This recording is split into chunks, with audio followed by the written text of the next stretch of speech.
If you're the band Europe, you love a final countdown. Whoa! And it exploded!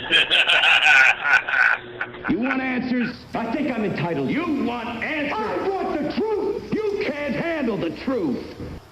You know what they put in the water, don't you? Fluoride. On the pretext that it strengthens your teeth. That's ridiculous. I found one of the most shocking things that I've found thus far in all the inspections that I've performed for people so far. And here we are on the roof of an architecture firm in this beautiful space that this person lives in. I'm going to show you the first thing right here. Stay back. Radio frequency energy may exceed exposure limits. This person just found out recently that they have cancer, and they've actually been helping their son for the last year or so, who's 25, who also has cancer. And I'm going to show you what is behind this building, and I'm really, really shocked. So here we go. Here's this door, and we're gonna just step in here very briefly because it's really intense in here. So this is cell phone towers. Look at that. It's unbelievable. And again, I'll show you the meter. Sitting here right outside these people's driveway. Now this is also extremely hard to believe. I've now driven down almost a full block, right next to the telephone pole, down a full block, and check this out.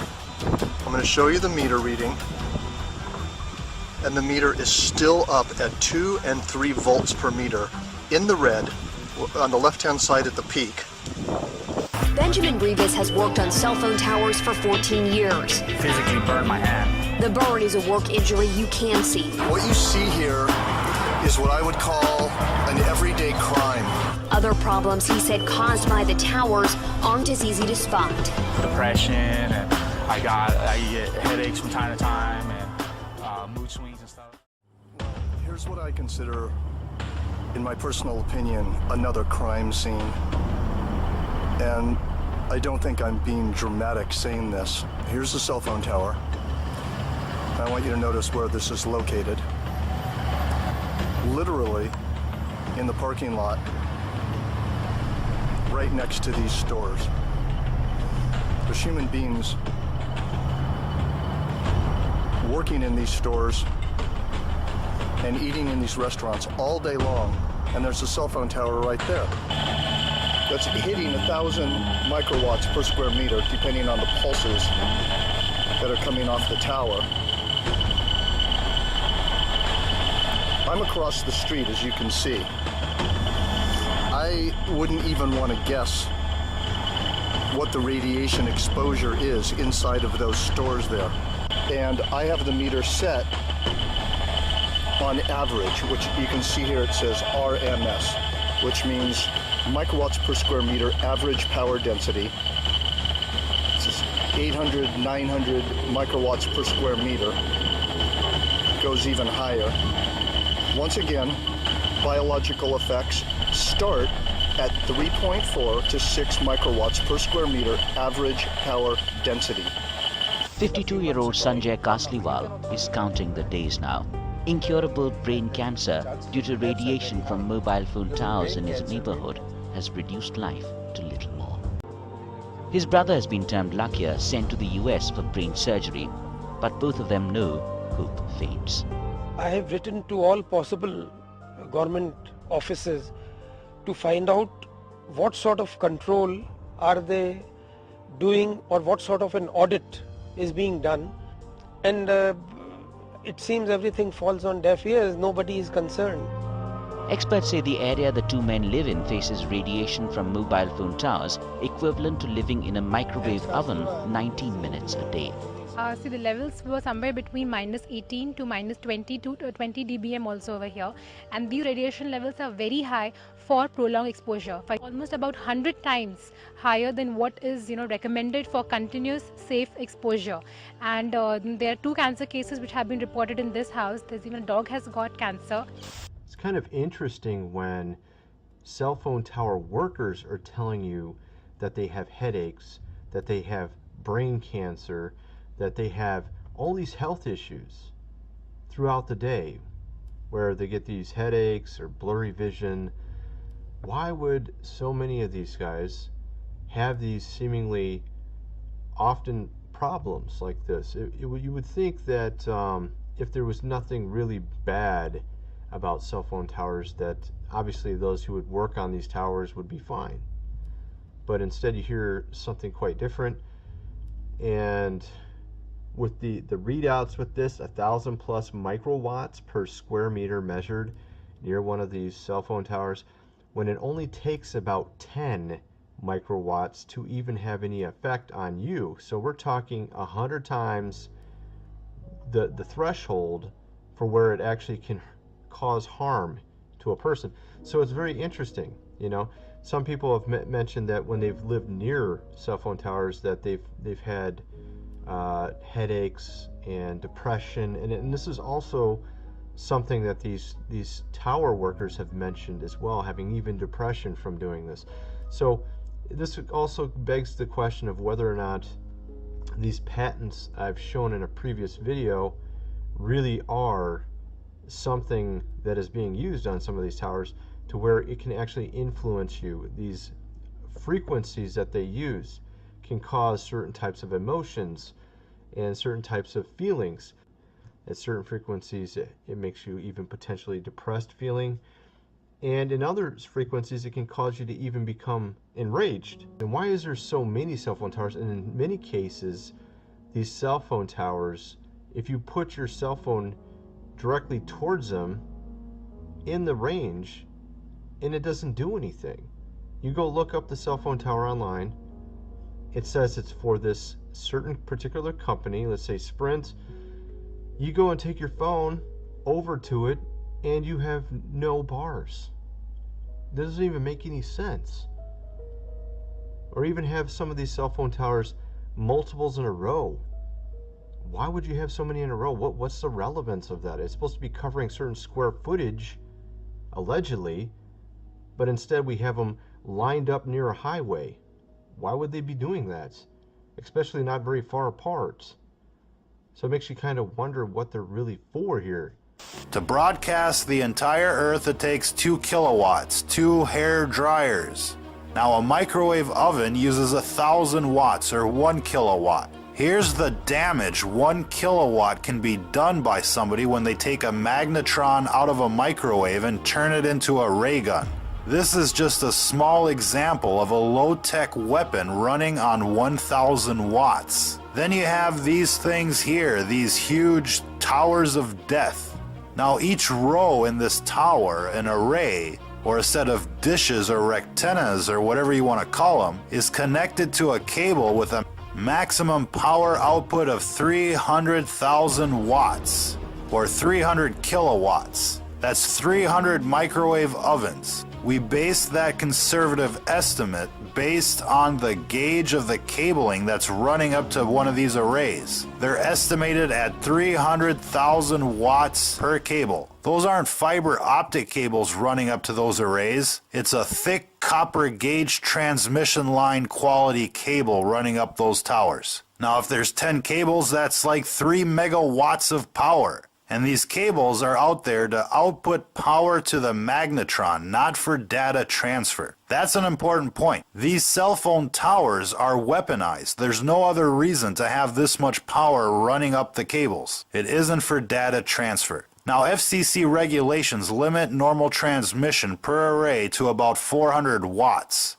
To put that into perspective, 1 watt from your phone can go 25 miles to the nearest tower. A 1,000 watt magnetron on a stick can blow shit up. And these towers have a 300 kilowatt power line running up to each rectenna. And who knows, there could be an amplifier at the top of these towers that steps up the power even more. The point is here, ladies and gentlemen, is that these companies like Lucent and Google could turn up the juice at any time and nuke a town. They could nuke the entire country without any warning, without anybody being able to protect themselves. Now here at America Trends, we talk about what you're talking about on your social media. Our producers spend hours each day not reading the old fake news headlines. You are our incredible reporters, so I want to get right back to it. John McCain recently diagnosed with a brain tumor, as you know, and we see other prominent figures in America like former Vice President Beau Biden, son of former Vice President Beau Biden, who, as you know, died of brain cancer. But it's not just politicians.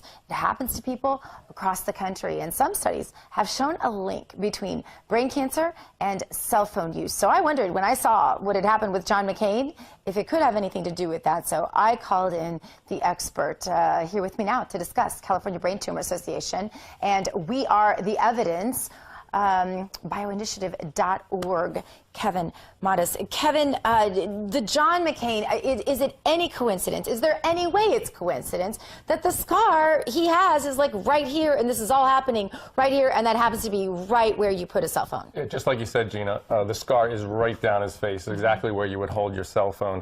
And you need to understand, he had a glioblastoma. And while the wireless industry says there's no increase in brain tumors, so there's no problem with cell phones, the reality is there's a significant increase in glioblastomas. Unfortunately, they're very, very deadly.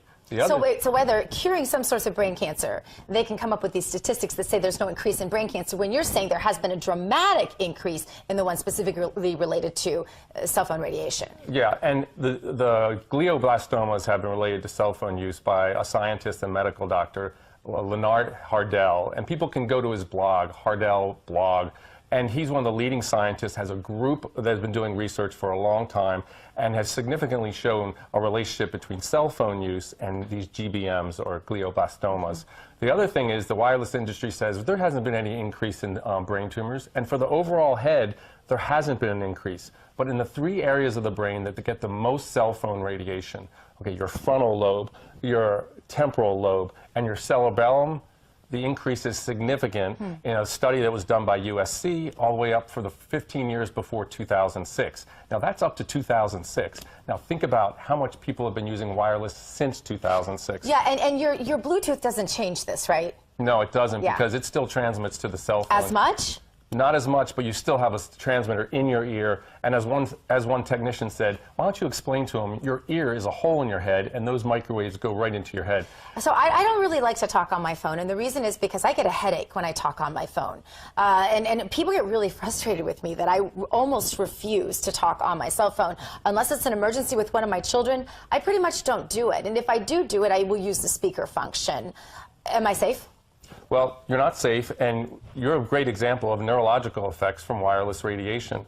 The same kind of neurological effects, the FCC, don't exist. And this is the big problem. The FCC regulates wireless radiation human exposure levels. And the fact is, the FCC has no one qualified to assess safety for us. Yet they're saying it's safe, and they've set a standard that's too high. It's a thermal standard. Thermal and above. If it doesn't heat you or burn you, it doesn't hurt you. And as you know, your phone doesn't heat or burn you, but yet you still have biological effects. People are getting neurological effects, people are getting cancer from wireless radiation, people are getting immune system problems, and fertility is affected, basically affecting all systems of the body. And people just go to that website you talked about, bioinitiative.org. This looks at 3,600 studies and breaks it down by different sections of the body and shows you there's definitely evidence that wireless radiation is very, very harmful and should be minimized rather than maximized, which the FCC is doing in concert with the wireless industry and their lobby group, CTIA. But it's actually scarier than that, because even if you're not using a cell phone at all, they're putting towers up all over the country without your permission. You used to have to sign something, and you saw those little green tree-looking things that were cell towers, you know, and if they were going to put them within a certain radius of your house, you had to sign off of them. Not the case anymore. Tell us. Yeah, so there's a new wireless technology, 5G. So right now we're at a lower frequency, like 1 to 3 gigahertz. This is now 24 to 90 gigahertz. Just to put that in perspective, 90 gigahertz is 90 billion electromagnetic waves per second hitting and going through your cells every second.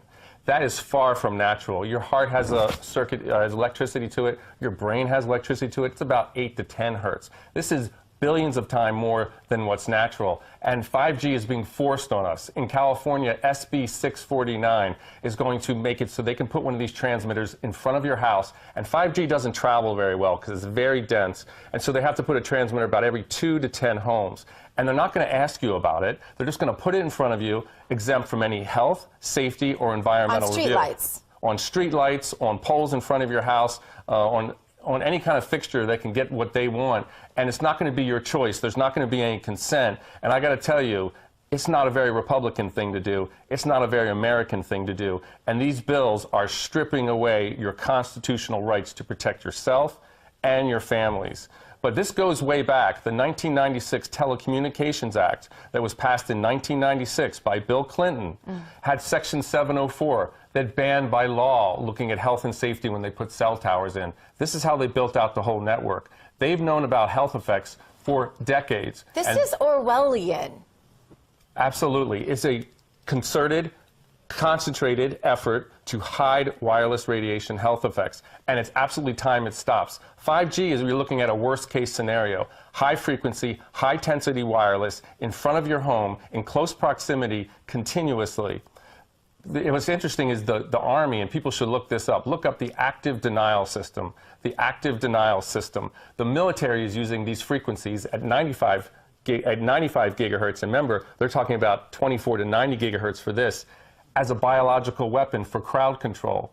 So on the one hand, the FCC is saying it's completely harmless. On the other hand, the military is using it as a biological weapon. Somebody's lying. And what's interesting for your audience to look at is their own insurance policy. Look at your homeowner's insurance. Look in the back under general exclusions. You'll see asbestos isn't covered by insurance. Earthquakes aren't covered by insurance. Fires aren't covered by some insurance. And then you'll see electromagnetic radiation or electromagnetic waves, the kind of emitted from wireless technology. So the industry, the insurance industry that is given the mandate to assess risk has assessed it as a high-risk agent and says they won't cover biological effects from wireless radiation, yet they're putting the exact same thing near your home, next to your head, in your schools, and it's absolutely wrong. It's time we do something. The industry is now pushing it with Donald Trump, President Donald Trump, and he's now said, I'm going to speed up the siting of these small cell transmitters. He's met with AT&T and Verizon and all those. AT&T invested $16 million in lobbying last year. We don't have the kind of resources to get a meeting. One of the reasons I came to meet with you was to say to you, please help me get a meeting with President Trump. I believe he has the guts and the courage, and he cares enough about the average person to say no to these transmitters and say yes to making this technology safer. If we can get the word out to him. If we can meet with him. Yeah.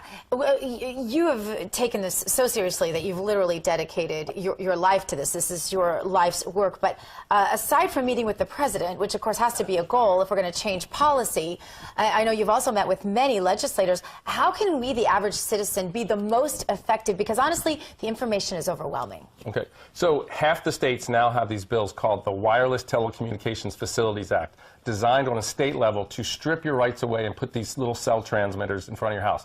By the way, they're not so little. They can be as large as a refrigerator with a power source included. People need to get politically active. It's time to get off the couch. It's time to take a stand. These service personnel playing the role of an unruly mob at Georgia's Moody Air Force Base are about to fall prey to an invisible ray. The hulking panel atop this Humvee is part of what the U.S. military calls the Active Denial System, or ADS. It's designed to incapacitate enemy combatants with an unnerving, non-lethal sensation of intense heat. Watch as the ray silently strikes and scatters the crowd.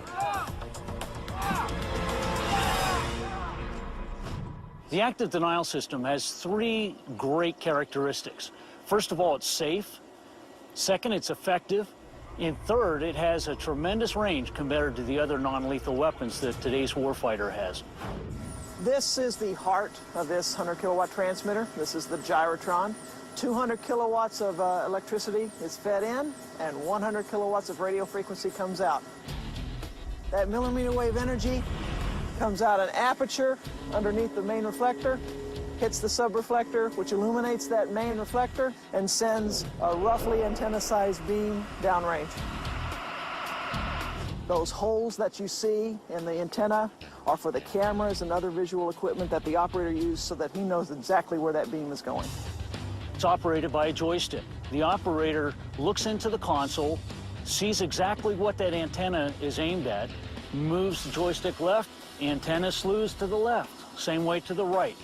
Then when there's an individual who's identified as a troublemaker, he has a cursor. He can put that cursor on that individual, pull the trigger that's on the joystick, and the energy is sent downrange at the speed of light. The electromagnetic radiation released by the active denial system is similar to the microwaves in your microwave oven, in that it causes the water molecules in the target to become excited and heat up. But that's where the similarity ends. The ADS is designed to heat only the very surface of the skin. It does this by outputting only the carefully chosen radio wave frequency of 95 gigahertz. Even though it can easily penetrate clothing, the ADS generates a much shorter and safer wavelength of radio waves than those used in microwave ovens. The active denial system millimeter wave directed energy beam reaches 1/64th of an inch into human skin. So that is the outermost layer of the skin, roughly equivalent to about 3 sheets of notebook paper. It is essentially affecting the pain nerves in the outermost layer of the skin, heating them up and causing an immediate repel effect.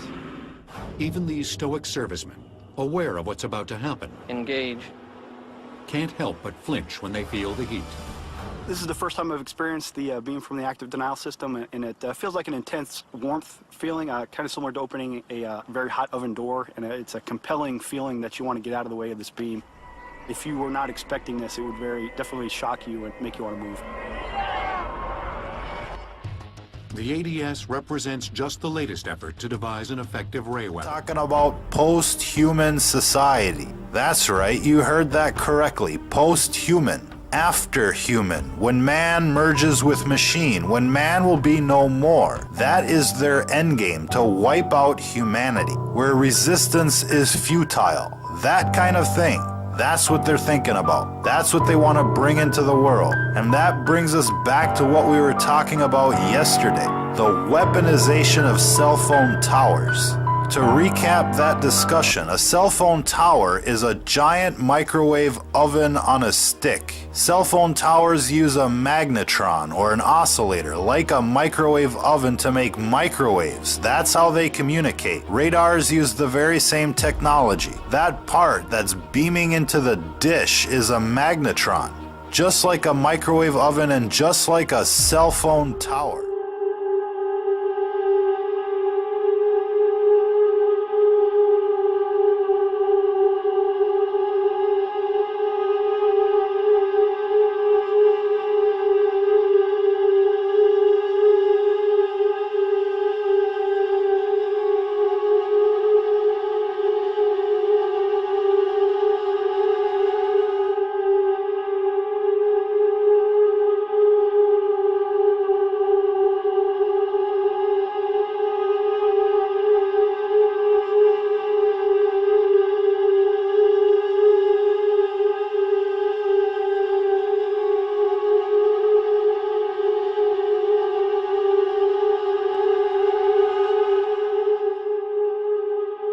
They dig through ash and lift pieces of destroyed mobile homes in search of any clues that someone may not have made it out of here alive. We are basically digging through rubble. We're looking for, at this point, anything human, clothing could be, but everything has been burned up that we've found, and we're finding bone, basically, is what it's been reduced to. In addition to the dozens of volunteers from Marin, Monterey, and Sonoma County as part of the search and rescue effort, there are 5 cadaver dog teams here as well. They come from Alameda County. They're doing a great job of searching around, giving us an idea of where to start searching. Together, they do find another victim of the fire. Nobody has ever dreamed that something like this would come across the hill so fast and come into a populated residential, area. The fire that scorched Santa Rosa was so hot, one victim had to be identified through a medical implant, like a hip replacement. And it had the serial number on the implant, and we were able to find that implant and the serial number in the ash. Now, the still daunting task of examining more than 250 missing persons reports nearly a week after the fire broke out. As flames in Northern California continue to spread out of control, Authorities have begun the grim task of trying to find and identify those who couldn't escape their burning homes. Searchers in some areas are being helped by cadaver dogs. Authorities say some remains are so beyond recognition they will use serial numbers on medical implants like hip replacements to ID victims. Some of them are merely ashes and bones, and we may never get truly confirmative identification on ashes. Cremated, you can't get ID. Though firefighters have made some modest progress, fires have grown and now cover more than 300 square miles. Cell phone service is still spotty. Companies like Verizon are using temporary microwave technology. Companies like Verizon are using temporary microwave technology to help people connect. My name is Chuck Grodins with Computer Care Clinic. One of the most frequent questions we get here in our service is, how can I resolve my Wi-Fi troubleshooting problems? People lose signal or a device stops connecting. So I decided in order to answer that question with any authority, I needed to look a little bit further into this whole Wi-Fi thing. What is it? How does it work? What type of signals are being broadcast? Are they directional? How much power do you need? And then I thought about it as I was doing this research. Well, what are the effects of these things, these Wi-Fi transmitters? What type of radio frequencies do they use? How much power do they need? And where are they? And how are they affecting us, if in any way at all? So this video is going to be a little bit longer than our usual tip of the day, but it's going to explore Wi-Fi and Wi-Fi signals, and we'll dig into a little bit of radio frequency too, just in case you forgot or you were sleeping during your physics classes in high school. So let's dig into Wi-Fi, find out the myths and the truths, and hopefully we'll have a better idea and handle on how to troubleshoot our Wi-Fi problems.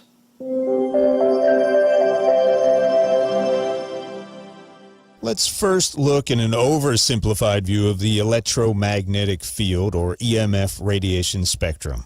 EMF radiation can be classified from very low frequency, which has a long wavelength, to very high frequency, which has a short wavelength. The sound waves humans can hear are a form of very low frequency EMF radiation, with one single electromagnetic wave cycle, or wavelength, longer than a football field. On the high-frequency end, you can find things like X-rays and gamma rays with a wavelength smaller than an atom. Radio waves and microwaves are forms of electromagnetic energy that are collectively described by the term radio frequency, or RF. RF emissions are discussed in terms of energy, radiation, or fields. Radiation is defined as energy traveling through the air in form of waves or particles. Electromagnetic radiation can be described as waves of electric and magnetic energy moving together or radiating through space. These radiation waves are generated by the movement of electrical charges through a conductive metal object, like an antenna. For example, the movement of energy in a radio or television or cellular base station antenna generates electromagnetic waves that radiate away from the antenna and are eventually intercepted by a receiving antenna, such as your rooftop TV antenna, a car radio antenna, or an antenna integrated into a handheld device, such as a cellular telephone. Frequency is the number of electromagnetic waves passing any given point in 1 second. For example, a typical radio wave transmitted by your favorite FM radio station has a wavelength of about 10 feet or 3 meters and a frequency of about 100 million cycles or waves per second, known as 100 megahertz. So your favorite FM radio station sends about 100 million 10-foot-long RF electromagnetic waves into the air every second. That's a lot of waves. Telecommunication services cannot exist without EMF. Microwave ovens, commercial heating, manufacturing, diagnostic medical services, some medical techniques, and radar are also uses of RF energy. There's also natural RF produced by Earth and space. So we're surrounded by radiation. EMF radiation is classified as non-ionizing or ionizing. Ionizing EMF radiation, like certain UV rays and X-rays, can break chemical bonds, which is not great. That means they can cause cell damage in living things, which is obviously bad for us. RF radiation, as found in radio, TV, cell phone, and Wi-Fi transmissions, is considered non-ionizing. Some sort of EMF radiation is emitted by all technical equipment. or devices that produce electromagnetic fields. It's basically anything that gets plugged in or runs on a battery. Power lines, radar systems, communication towers, cell phones, cordless phones, Wi-Fi routers, iPads, TVs, computers, gaming consoles. They all produce some sort of EMF radiation. Well, here's where it gets interesting. All EMF radiation has an effect on the human body. But the question is whether it's a negligible effect or a negative effect, and to what degree.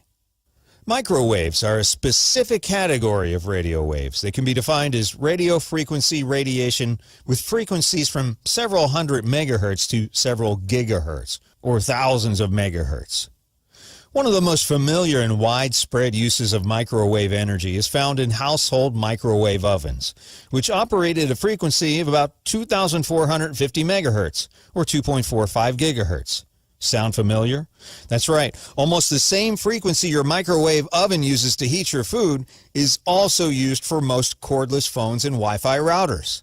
Technically, Wi-Fi channels typically range from 2.412 gigahertz to about 2.472 gigahertz, right in that spectrum. So you might think, aha, that's where my Wi-Fi interference is coming from, my microwave oven. But not so fast. Most microwave ovens are well shielded and will not emit enough radiation to interfere with wireless communications even when they're on. If your microwave is, say, very old or was dropped or damaged in a move, it might have a damaged shield. To be safe, it's probably a good idea to replace it.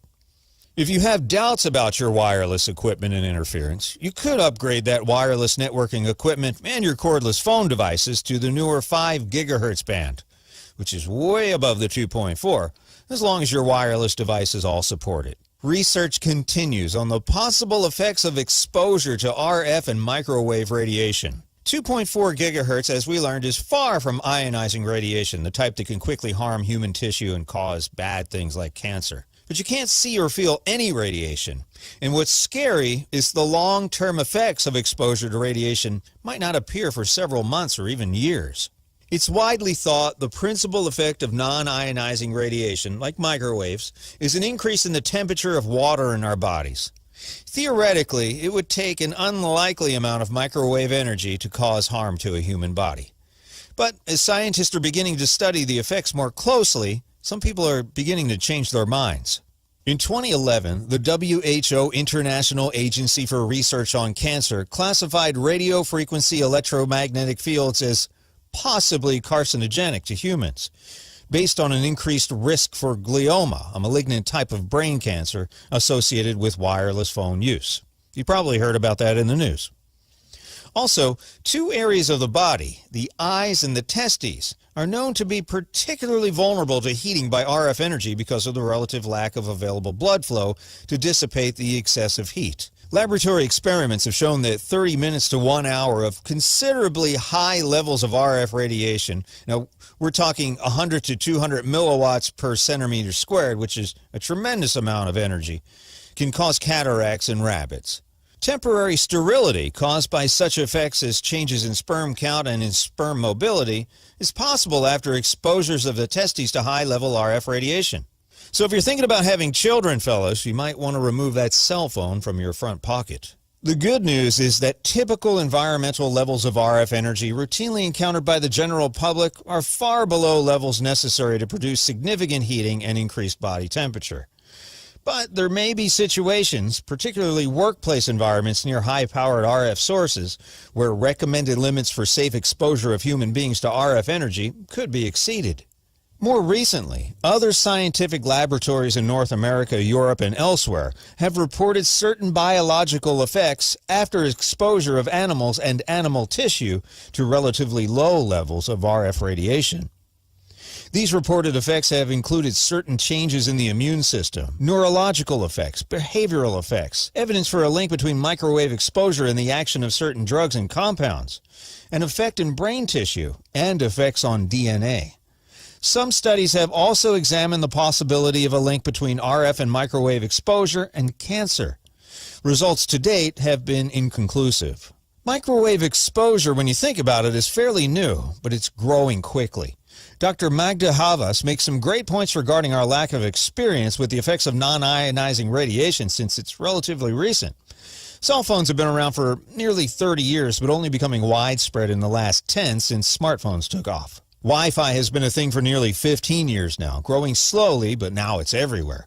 And smart meters installed by your local electric company have been transmitting pulses of pretty concerning power for about 5 years, causing a lot of people to take notice. It takes quite a while to formulate a statistically significant health finding, and up to now, there's not a whole lot of evidence or research. Also, Dr. Magdas notes that human exposure to radiation used to be intermittent, but now it's more constant than ever. Wi-Fi routers emit a beacon signal that is continuous as long as the device is powered on. In other words, you don't have to be connected to the internet to be exposed to the radiation generated by a wireless router. When information is either uploaded or downloaded, the radiation levels increase both at the router and at the computer. The same is true for cordless phones and wireless baby monitors. Voice-activated baby monitors and cordless phones that radiate only when in use are available in Europe, but not currently available widely in North America. Now, some people are more sensitive to EMF than others, suffering from a recently discovered affliction known as electronic hypersensitivity. They used to just think these people are crazy, but now they're finding that symptoms including unexplained fatigue, sleep disturbances, headaches, feeling of discomfort, difficulty concentrating, depression, memory loss, visual disruptions, irritability, hearing disruptions, ringing in the ears, skin problems, heart palpitations, and irregular heartbeat, dizziness, loss of appetite, movement difficulties, and nausea may all be symptoms of electronic hypersensitivity. When electrically hypersensitive people go into an electromagnetically clean environment, many of their symptoms seem to diminish or disappear. Studies predict by 2017, almost 50% of the population may be complaining of this illness. Some countries are already withdrawing Wi-Fi from public areas and even creating radiation-free refuges for people with electrosensitivity. The bottom line on RF radiation and its effect on us? Well, the jury is still out, but it's not looking great. In the meantime, until we all know for sure, it might be prudent to take a few precautionary steps. Fortunately, it's pretty easy to avoid most microwave radiation in high doses. Move wireless routers and cell phones further away from people. The further they are away, the less RF you'll absorb. Use headphones or the speakerphone when you talk on your phone to keep it away from your brain. Don't sleep with your cell phone under your pillow. Don't put your cell phone in your pockets. And turn things off when you're not using them. Unplug your Wi-Fi router and turn off your phone if you absolutely don't need it at night. So what levels of RF radiation are considered safe, and what kinds of levels are typical? We did some of our own testing with an X-Tech 480836 EMF meter in a typical home and office scenario, and here's what we found. So we took some readings at our store and at our home. First we started at our store, sorry for the messy workshop back here, and we got close to the wireless router and found that we had some spikes up to 0.6 microwatts per cubic centimeter, which is pretty high. So the question is, we still don't know what this stuff is doing to us, but there's some pretty cool charts at bioinitiative.org citing scientific studies that have already happened, and they have lots of easy-to-read, colorful charts with the potential effects of electromagnetic radiation in the human body. Again, these are proven to be long-term studies. Stuff's still kind of new. This is interesting, too. If you look at these smart meters that everybody's fussing about, I didn't think it was such a big deal until I took the readings myself, and looking at a peak of 37.28. And that's pretty heavy. I mean, that's a lot of power. Now, it's pulsed energy. It's not constant. But this might be hitting you in your bedroom or your place of work, depending on the location of this thing. And, of course, I'm right on top of it here. But if you look at it, you get immune system effects at that type of radiation. So you need to be concerned, if nothing else. We don't know if it's causing any cancer or immune system effects with a pulsed rate like that. Your body does a really good job of healing itself. Also, the microwave ovens, if you get really close, nobody would do this, would stand in front of a microwave oven, but there's considerable amount of energy coming out of a microwave oven. And you're looking at some of the effects that could here, including altered cell membranes. Of course, you wouldn't stand in front of a microwave oven. Most people have more sense than that. Although there is shielding inside, if you get right up on it, there are still some waves, microwaves, that do escape that shielding. So you want to make sure you're backed out. And you see if I pull away and even leave the room, it gets back to more of a background radiation. Again, this is is in our store. We've got Wi-Fi waves and microwaves flying all over the place in here. Now, this is just my laptop, and you can see as it's sending and receiving information, it's jacked up to about 0.2, 0.3, and you can see that there are some possible neurological effects, and that's constant. That's what we're probably doing sitting at our desks every day or at home, and even having these laptops on our laps. For the gentlemen especially, it could affect sterility, so if you're having a problem having kids, you might want to double check your electronic devices.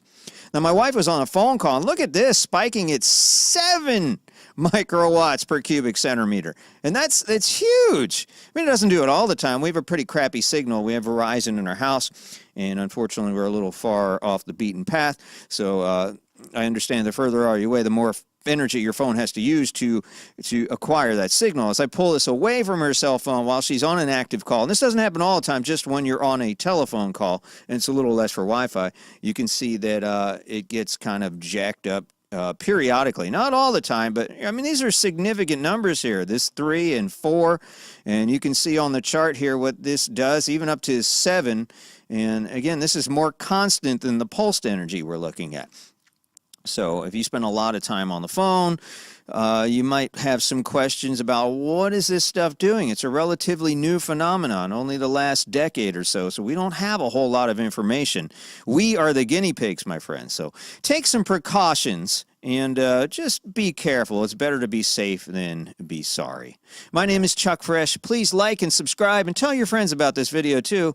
Hey, we might all learn something if we put our heads together, and put your findings in the comments below, please. We'd like to know what you're experiencing with microwave and RF frequency radiation. Thanks again for watching.